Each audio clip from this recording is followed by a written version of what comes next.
Guys, Matt Chan here with Train for the Win. We just saw 18.1 go down in Brazil, and what a show. 20 minutes of 8 toes to bar, 10 dumbbell hang clean and jerks, and 12 and 14 calorie row.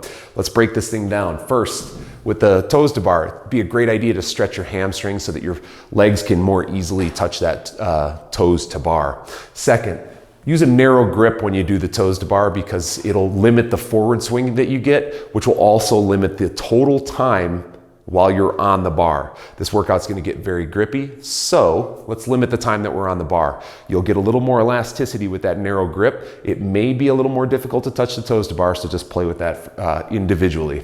Lastly, sets and reps. If you're Kristen Holte or Sam Briggs, doing 8 reps in a row is no big deal for the number of sets that they did. If you're not, don't be too hesitant to break it up at 4 and 4 or 5 and 3 right from the get-go, but limit the time that you're on the floor. Count to 3, count to 5, get back up there and do it again.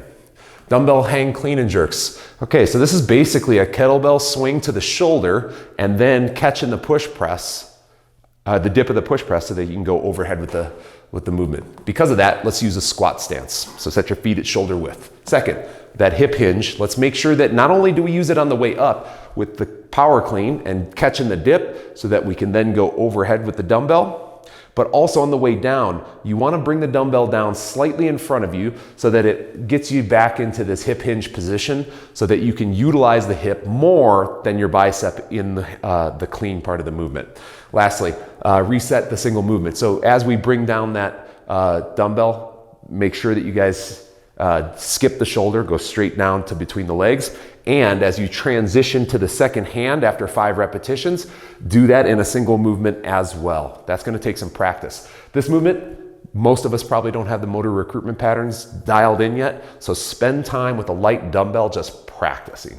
Lastly, the row, set the damper somewhere between 7, 8 for the guys, 5, 6 for the ladies, because we are gonna total at least 120 to 140 on the low end, I would say, for a lot of people for total calories rowed. That's gonna get really tiring if you're on 10, and ladies if you're on 8 plus, okay?